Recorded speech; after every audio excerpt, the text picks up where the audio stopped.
الله الرحمن الرحيم. هذا اليوم الثلاثاء الموافق 15/1/1435 في المنطقة الجنوبية، خميس مشيط، منتزه الحبلة.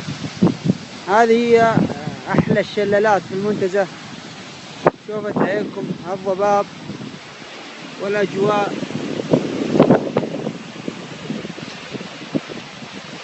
أجواء أوروبية ما شاء الله تبارك الله.